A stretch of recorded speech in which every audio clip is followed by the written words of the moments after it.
Welcome to the Giving Garden podcast, where we explore how small acts of giving can blossom into lasting change.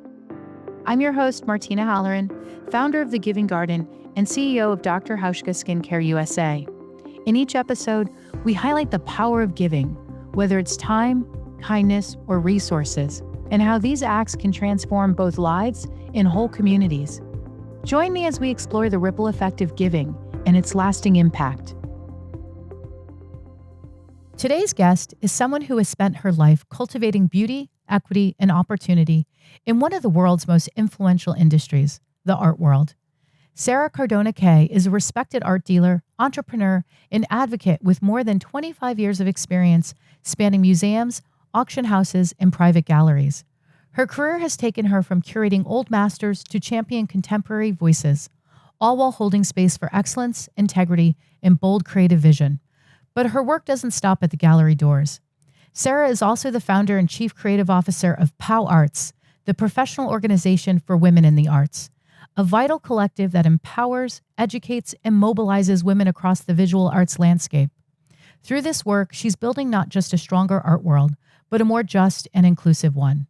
Today, we'll explore the power of creativity as a form of giving, the importance of women supporting women, and how Sara has turned her passion into platforms that uplift others. Sara, welcome to the Giving Garden podcast. Thank you. That was so lovely. Thank you. Oh, you are most welcome. Well, that's your work. I just have the privilege and the honor of sharing with our listeners and our audience your incredible work and the work that you're currently doing. So we're going to just jump right in. Can you tell us a little bit more about the professional organization for women in the arts, also known as POWarts, which I love, POW, like that is so, it's powerful in its mission and the work that you're doing with the organization? Sure. So POWarts will turn 18 this year, which is hard to imagine, like a kid going off to college, except it never leaves my house, which is Right. great. And we're now global. We're a global membership. Oh, wow. And Fantastic. our membership are all women that work in the business of the visual arts. So while we're all creative in our own way, we are not the traditional creatives of the industry, but we are curators, museum directors, gallery owners, gallery assistants, every demographic within the business sector of the visual arts. And we started with 5 women, all of whom I worked with at Christie's. I left Christie's in 2005. So I started in 1999. And by the time I was starting to write the mission for POWarts, each of us had left Christie's. And wonderfully, we're working about a block away from each other in different spaces. One of us was at the Met. I was at my office at Creuset. Someone was at the Whitney. We all just migrated north. And I think I sat around and complained a while. And someone said to me, well, that's nice that you can do that, but, maybe you can do something about it. And it prompted me to look at other organizations that champion women in their industries. And when I did the research, which took me probably 6 to 9 months, there was a professional group for women in every industry, even the most niche ones, women in engineering of space. The most niche industries had a space for women to come together. And then the mission was dependent on what that industry needed, although they're so alike, right? What was shocking was that there wasn't really anything like POWarts in our industry. There was another organization that I was a member of, and they were more a traditional networking group. But there was no space and a voice that said, these are the challenges. This is what we want to change. These are the real things going on that sometimes we don't even talk about between each other. Like, let's get together and figure some stuff out. There wasn't that kind of proactive voice and action. So I looked at all these great organizations and I said, I like that. That makes sense. This doesn't work for us. And I tailored it to what I needed at the time, what my closest girlfriends needed at the time. and the common challenges that I saw throughout the industry. So I wrote the mission. I bought a bottle of wine. I invited a bunch of these ladies to my office and I read the mission. I said, "Who's in?" And they all raised their hand. Of course I they said, did. "All right. Well, you have an idea and it's in your head, right? Right. But you never Trust me, know I if someone, get it. I get it. I had an idea and it was in my head. And I'm so fortunate that it's happening. it works." Yeah. But I hear you because networking is so fundamentally different. There's countless networking spaces out there, but organizations that really have a mission that the intention is to change circumstance, they're all not equal. And creating this space that you felt you needed and your friends and your girlfriends needed is pretty powerful. And it takes a lot of courage, especially in an industry like the art world. I was noticing that I was becoming increasingly angry. That's a path, right? To just talk to people in our closed spaces, with a martini and say, "We're angry, we're angry." Okay, but it gets old, Yeah, so absolutely. And it can hurt you, not only professionally, for but sure, personally. for And you're sure. not even at some point, you're operating in a way that you're not even aware of. And so I think community is so critical, no matter what industry that you're in, and that community that is really supporting this healthy social professional path forward and is giving you real tactical solutions, if you will. Sometimes you can't change everything, but if you can help somebody build their wheelhouse of Mhm. how to navigate, because that's the first step. How do I navigate in this space successfully to move towards the line of how do I then impact change and make comprehensive or fundamental changes that need to happen to support the community that I'm building and part of? So, your career has taken you through some of the most prestigious institutions in the art world, in the world for that matter. What experiences sparked your spirit of giving to want to do more in your field? I know we talked a little bit about there was a void, but was there anything that really happened that really said, I need to really help other women because this is happening? I did not come from a posh family with a bunch of money and a great pedigree. I was raised by a single mother in Queens, New York. Everything that came my way that I was smart enough to grab and do something with, I consider myself extremely fortunate, extremely fortunate. One, because those opportunities opened up to me, but also because, I was going to build a career and I did in something that's my passion, right? That is no small thing to spend your time, your work life doing something that I don't just enjoy it. It is me. I'm Yes. obsessed with the Yes. art. Yes. There has been good and bad. There's been no separation between that and my life. I think as I began to, succeed more and more in the industry and with the help of tons of others that supported me, that championed me, it was a natural, well, I didn't get here alone. I Mm. didn't come into the world with this. And that's something that I think because of my family, it's this sense of gratitude. That is really powerful. I think we come from a similar space. My conversations with people about gratitude and how they've made progression in their careers, there's a common theme that we didn't get here alone. I talk often about food justice because I came from a food insecure household. I was a free lunch kid working in the beauty industry where people think everything is perfect and gorgeous and we all have perfect lives, which is absolutely not the case. Though I had such tremendous support along the way, I had people cheering me on, rooting for me, creating space for me, creating opportunities and then taking them and running with them. And I think that's critical for women, especially women who haven't had access in any space. And without access, people are left just watching and not participating.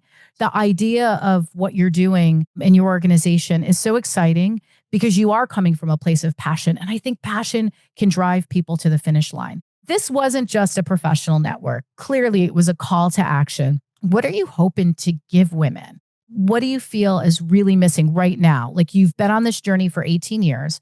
So if you took a look out today and said, what can I offer? What can we do for women in this space today? What do you think that might look like?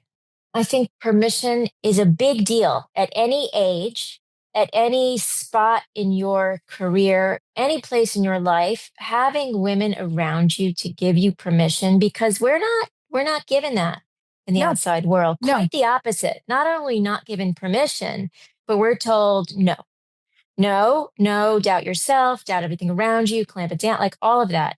So I think having a place where you can go and speak freely, that you're encouraged to speak freely, Hmm. talk about things like money, right? Yeah. Let's just talk like how uncomfortable is that for so many women? Money. Let's talk about money. Let's talk about, how you breastfeed and do an art fair. Let's talk about that.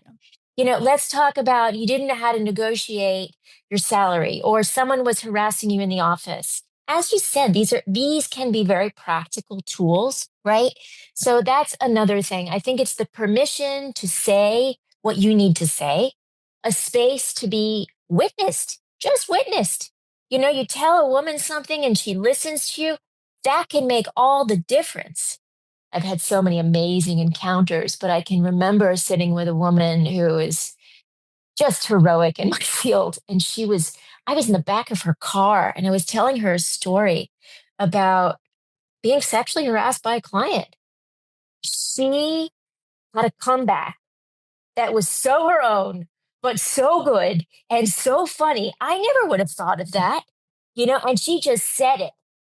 So she was candid, she was generous, she was funny.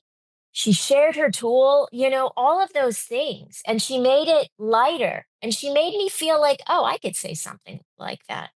Easily, easily. I think the wisdom of women is very powerful. When you look at the history of talking about pay, when you look at the history of talking about harassment in the workforce, the history does not support us, right? There's so many factors. And to be almost validated by another woman to say, you got this, Yeah. you can say that, you're empowered and you have permission. Permission is a big conversation because I think permission has moved into this silent space where you go into a meeting and you may very well be the CEO or the head of the consulting company or the owner of the brand.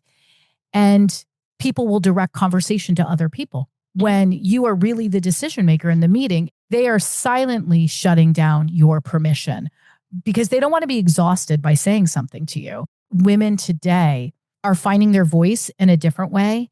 And women that have been in industries for 20 years, 30 years, there's an awakening now that was always there. But I think we're emboldened and empowered by this emerging young voice to be like, no, you don't have to take that in meeting. That's an excuse me. The decision here lies with me. And I think that permission that has tried to move into this silent space of disrespect, I would say it can be often, it's enabling people to recognize that and giving them the tool to understand what's happening. And younger women, I find when I'm having conversations, they are not tolerating it. And I love that. And that's pretty powerful. I've witnessed that too. The generation or generations under me and you, they have a different way of showing up. Yes. And that's great. That's great. And it's so new. It'll be really fascinating to see what that looks like. Is that going to change who's at the top in 20, 30, 40 years' time? I mean, there's Yeah, just because we've never really seen things like that in a large scale, right? absolutely. Somebody recently shared this with me and said, this younger generation has found their mental health and they're not letting go of it. And I thought that was really interesting because I think work challenges, whether it's you're not being heard, you're not being validated, you're not given the credit for the work, it's going to a male counterpart, or you're not being in a space of pay equity, that erodes somebody's mental health over time, right? That's reality. And I just thought that was such a brilliant statement that these young people are saying, I am going to be happy, healthy, and whole professionally. And this is what it looks like for me. I don't care what my manager is saying, but I have a different mindset around what a healthy work environment looks like. And young women are really stepping up and leaning in and saying, this is not good for me. So I'm going to take my skill set somewhere else. And while I feel that there's this moment of all of these women, such as yourself, that are really moving in a direction to focus their work on uplifting others, whether it's through mentorship, advocacy, education. What does generosity look like? What can we do in terms of sharing with our listeners? Like in that space, what can you do to support other people in the actual space, not behind closed doors, not on a one on one? How are women coming into this space and how are other women supporting them? First of all, I love what you just said because I've never heard it said so directly that this new generation is prioritizing their mental health. That is key. That is key. And when, we're talking about generosity, we're talking about giving, we're talking about role modeling, that is the foundation for all of it. So when I think about how to be generous with colleagues now, incoming, next gen, I think about first taking care of myself, right? Yeah. And that's something like prioritizing my well-being. Because when I prioritize my well-being, I can role model for somebody else. Mhm. And that's happened, and I've been the sort of loud one in a boardroom, and my assistant said to me, "Can I do that?" I said, "Yes. Not only can you, but you should go for Right. it." Right. Right. But that was me showing up for me. I think just being present and being accessible. Right. And I think you have to be also taking care of yourself when you're doing that. Right. You have to say, okay, let's talk for 15 minutes. I can meet you for a coffee or come back to me with the 3 questions. Right. You always have to be taking care of yourself Yeah. before you can extend that to anybody else. I think a lot of individuals come to me because I'm accessible as a person. I like people. But really, I am interested in seeing these women succeed. I'm psyched about it, Yeah. and whatever way within what I can give, I can do that. It's a win. It's just a win. Well, it clearly sounds like it's coming from a place of authenticity. And often people will say to me, if your cup isn't full, you can't fill somebody else's cup. But I think you said something really important, that it's specifics. You can show up for people and be really present. I have 15 minutes. That way there's an understanding of this is what I can give you right now, or come back with the 3 questions. This is what I can support you in. I think part of trying to support people, especially women trying to create space for other women in industry, you do have to set boundaries and Mhm. understand how much you can actually give, because there is a limit to what you have, and how are you taking care of yourself and how are you nurturing yourself so you can really support people and be present. So that 15 minutes is really rich in that 15 minutes, and it's Mhm. not just 8 minutes and a little wandering and looking at your phone. And I think that's really important for people to understand, that it's not about quantity, it's about quality of being present for somebody. And that can be a game changer in somebody's day, especially when I've met with young women or emerging voices in the space who came out of a rough meeting and they're literally falling apart. That 15 minutes can be a game changer for them. And that's all you Totally. need. That's That's all all you you need. need. You need the ear of one wise, kind woman, right? Kind, kind, Kind and kind, wise, kind and to kind. sit and to listen and to be like, you got this. Yeah, It you is. got It's a this. total game changer. There's that voice in your head. And I think some people come into life with a voice in your head that's saying yes when the world's saying no. My dad was that voice for me over and over and over. When people were saying Hmm. no, I would just hear him in my head, Big Marty saying yes, yes, yes. But so, yeah, no mystery in my name. I'm named after my dad. That was my Uh, grandfather's name. I love ah, Marty's. I love them. yeah, yeah, Big Marty, Little Marty, my whole life. But I think when you can find, somebody that you're hearing that voice, Sarah said, I can do this. Sarah said, I belong here. Hearing that word of encouragement in a Hmm. world that can often just be hitting you with that negative. And it's so small, but yet it is so powerful. Hmm. I And had it yesterday. I experienced yesterday. I was sitting with a very dear friend of mine who's recently retired. And she said to me, "Well, I haven't talked to anyone else about this, but I'm thinking of moving to this place, right?" And she talks about all the reasons why. And I said, "That's so smart. That makes complete sense."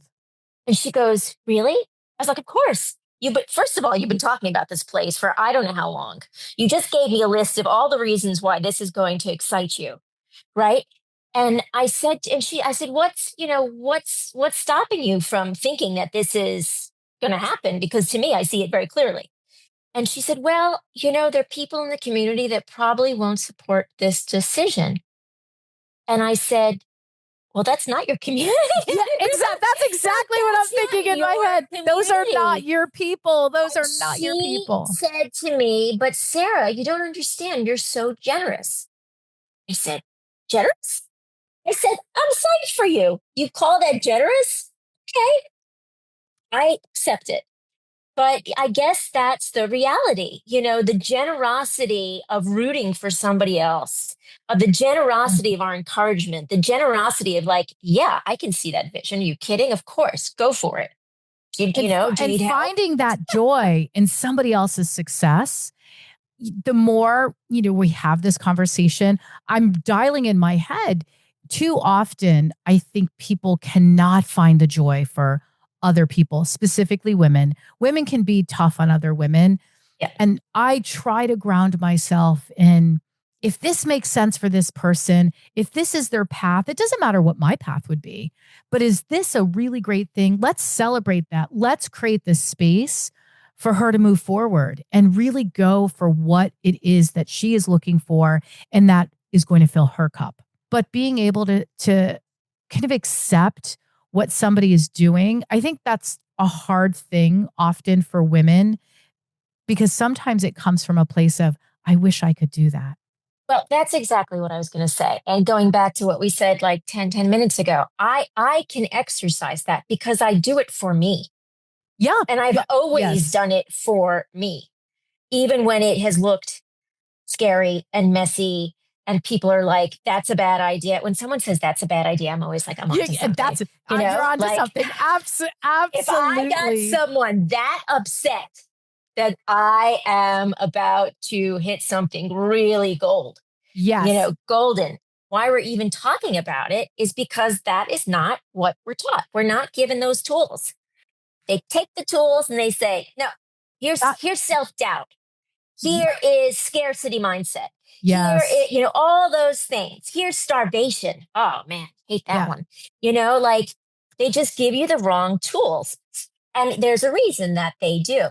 Right? So you need a bunch of women that are like, "No, I'm taking this tool back and it's mine and I'm going to share it with you." And then Yes. it works. And that's called thriving communities. When you are really fueling people in their mental, physical, emotional states, when you are creating that energy to really thrive, everybody wins, everybody's successful. And when I say winning, it's not who's got the biggest job or who's got the biggest home.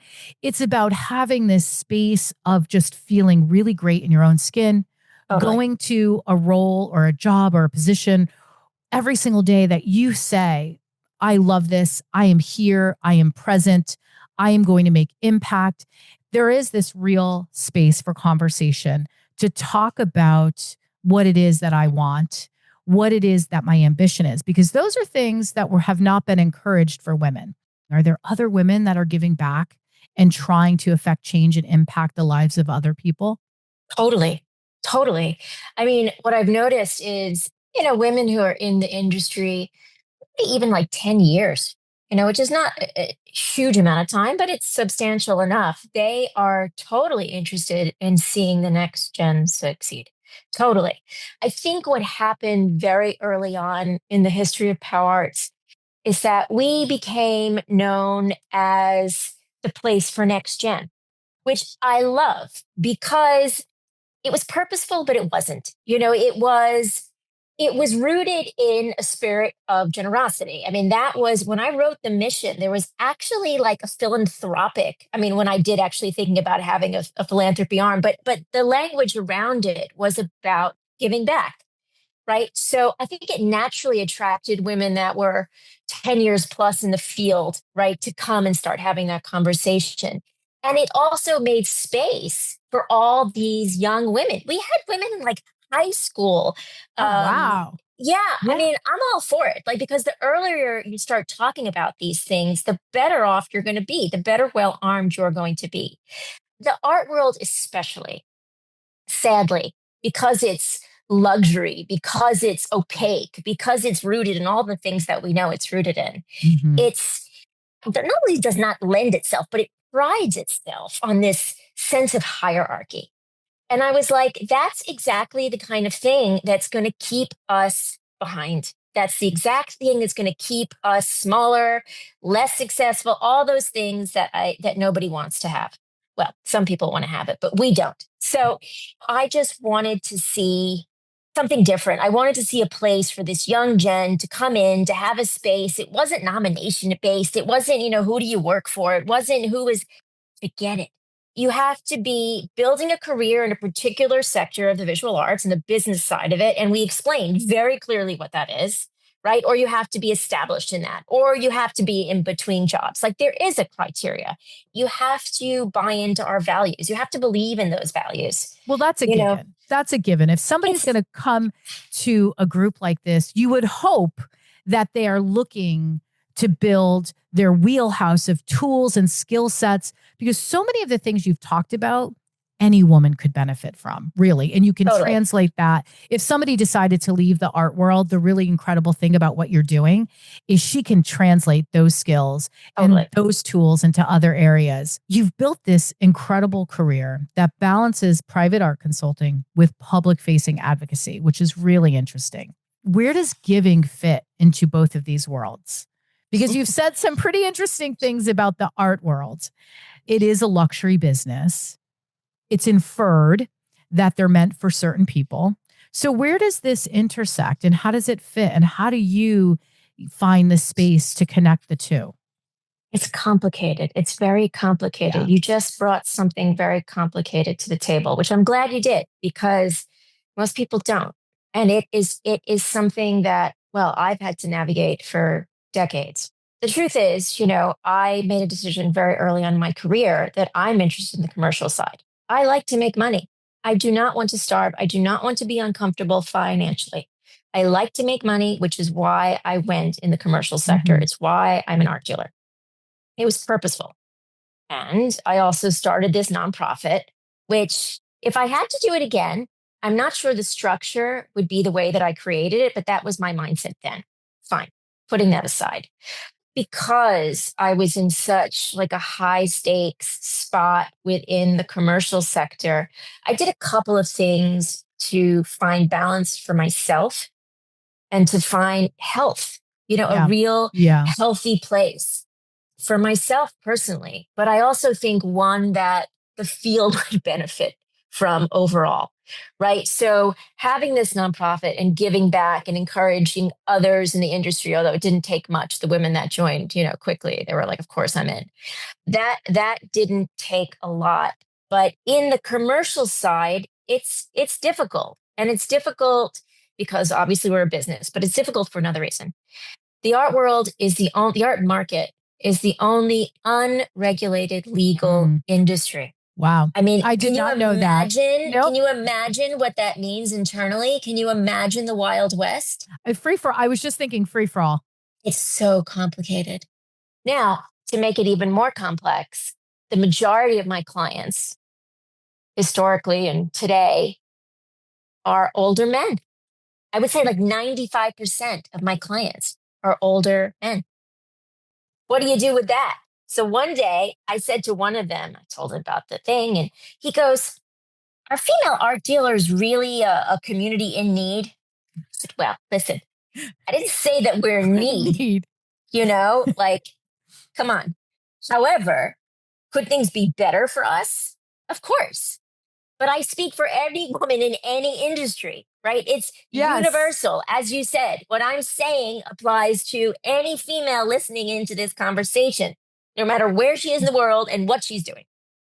So it was constantly bumping up against that kind of thinking. And that kind of thinking in many ways dominates the field. Now, what's interesting is you look at the history of the art market. You look at someone like Betty Parsons, like the first great art. There's many great first female art dealers, right? And now there's so many women that own their own galleries, and there's so many more. But still, you're looking at the top among the professionals and top among the artists. I mean, talk about a crisis in terms of an imbalance. Mm-hmm. Look at the creative side. That gap is still enormous. Yes. So there's many more of us, but where are we? At what point in the art world are we? So all of that to say, this question that you asked, it's a very complicated answer and one that I have wrestled with for years. And I have to say that a great victory, both for me personally and of the organization, was a woman who I did marketing for. I would market her exhibitions. I would work as her sort of artist manager. And one day she took me into the house and she said, "Sara, you worked so hard." I said, "Well, thank you very much." She goes, "I'd like to give you a gift." And I said, "Okay." And she basically gave the organization a significant sum of money for a number of years. Wow. To be supported by this woman who clearly believed in me and clearly believed in the organization. Talk about permission, talk about validation, talk about support, kindness, generosity. All of it. Game All of changer. it. Yeah. Game changer. Mentorship is moving into sponsorship. And what I mean by that, sometimes I think mentorship for some people can end up being a little nebulous. Sometimes that door is so big and so heavy and so hard to open that you need sponsorship. You need me, you need Sara to just open the door and you walk in with them and help them and pull up a chair and it's a seat at the table. I think women are afraid to do that for other women because you're placing your bets on somebody else other than yourself. Mm-hmm. So sad. It really is sad. But I will say somebody did that for me and gave me such a powerful voice that I am so committed to move my support from looking only like mentorship to sponsorship, because people are ready at different parts in their career. They need different things. But if people don't have exposure, especially on the business side, because as you're talking about all of these incredible women that are on the business side in the art world, it's the same thing with clearly I'm on the business side of the skincare industry, the beauty industry. Mm-hmm. If you are not giving women exposure to these different situations, they will never learn how to lean in. They will never see it in action. They will never see it in motion. They'll see it from men. Mm-hmm. So I consciously have thought about what is moving consistently in my space, what is moving from mentorship to evolving to sponsorship on a more regular basis. And I'm so humbled by this conversation because what you're doing is so powerful for women and helping also women recognize the permission piece. What do you think sponsorship can look like? Well, sponsorship in the way that you're defining it within the organization is that I hire women. I hire women staff. I hire women service providers. I mean, all of my personal service providers are women. Love that. The organization does it. If I'm not going to support me, who's going to, it's like, who's going to support us if we don't? Right. So employ women, pay women. We pay all of our speakers. That is like almost unheard of. Yes. And we pay them like a real speaker rate. The museums in Manhattan don't pay their speakers. It is insane. We pay every single person that speaks on a program. I have a real funny relationship to mentorship as it has previously existed. Mm-hmm. And I say that because women don't need to work more, right? They don't need to give more necessarily in that way. right? So sometimes mentorship, if it's not in a more defined Hmm. presentation, manifestation, right? It's like more work for a woman. No, no. So I like that you're using the word sponsorship, but I think about the way I do it naturally with some of my closest friends. We're each other's like business strategists. Yes. Yeah, I'll I be love like, that. all right, what do you think about this idea? What do you think about these numbers? I often encourage people to have their own board of directors. If your goal, if you see yourself in the CEO seat, the president seat, the GM, whatever role it is, who is your inner circle? Who is your board of directors? That's right. And how do you strategize with them? If you are really thinking about mentorship, sponsorship, then that advocacy piece and how are you advocating for yourself, I think you have to operate as well. Hopefully, we give people information, guidance, tools, support, and then they start kind of morphing that into a dynamic that's really healthy and right for them. Because to Mhm. your point, women don't need to be doing, I don't want to hear about superwoman. I don't want to hear about like, she can do it all. She can do this. She can do that. She can Yeah, sprint that's 10 miles while she's breastfeeding and, stay no, up all night and do a presentation, walk into the office and be flawless. I don't want to hear about it anymore because agreed. it's unattainable. It's unrealistic. It's unhealthy. So I stay grounded in the see it, be it. And I know that my actions in the office are important. So if people can see me walking into the board meeting relaxed, if Mhm. people see me fully prepared, if people see me leading the conversation with my board members, who the majority of them are men, and an incredible organization who have embraced the vision of me, the vision of the US arm of the business, and have allowed us to grow. Our business in the United States is led 70% by women. We've really been able to change the game of what a brand can look like. The conversation has to go more to tactical action for some women because sometimes they need that practice moment. We have opportunities to really create space for women to really have an emerging voice and really build a career. We have very clear core values, which you can read on the website. I'm very proud of them because they resonate, because they're important, and because we use words like safety. And I talk about financial safety, emotional safety, physical safety, mental, all Yeah. those types of things. And it takes the management to imbue those values and to also have an action plan that's according to those values, right? It's telling a woman you really should take a vacation. I'm a firm believer in work life balance. I don't say that. I imbibe it. I do Pilates and I play golf and I have a dog, and everybody needs a moment to pause and they need to step away from the work to really reorient themselves and really just to check out. And so I do encourage everybody in the organization to take time. And it sounds like you take a little time because you are in the Hudson Valley. You're up there and then you're in New York. So you definitely have this experience from kind of that urban environment, which can be kind of aggressive, and the natural environment of the Hudson Valley, which is so beautiful. How do these spaces influence your relationship with generosity and creativity? Both are inspirational in different ways. Mm. I think I need the energy of the city, the exhibitions, the museums, the visiting artists. I need that for my own fuel, inspiration, creativity, drive, happiness, well being, all of it.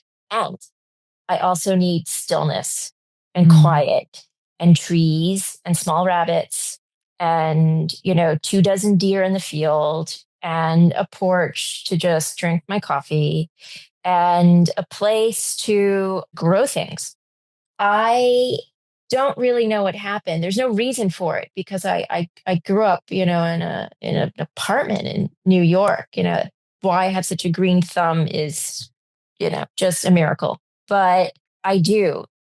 During COVID, I studied herbalism. And then, when I went up to the Hudson Valley, I separately got myself into horticulture school. Funny enough, there was another art dealer in the group who I knew. Like, the world is so small. The world is so The small. world is so small, but I see it really as, no different than what we're Yeah. talking about in this whole Yeah. conversation. When I talk about tools, when I talk about nurturing, When I talk about being present, being consistent, showing up, that's what I do with my garden. And that's what Mother Nature does. That's what Mother Nature does. Yeah. And Mother Nature is very creative. She's resilient. She's had to be in the changing environments that we're in. And how does she nurture? We are so grounded in nature. And I think this is a wonderful, wonderful place to thank you and take the time to just reflect on the conversation.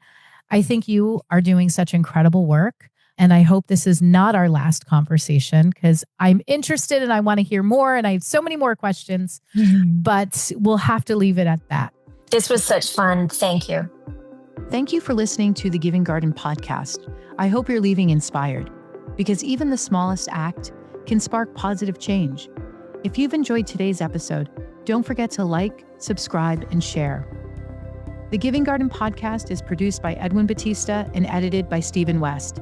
A special thanks to Helen Polisi for her guidance and generosity. The Giving Garden podcast is brought to you by Dr. Hauschka Skincare USA, pioneers in natural skincare for over 50 years, and home to the Giving Garden loyalty program. Visit drhauschka.com to learn more.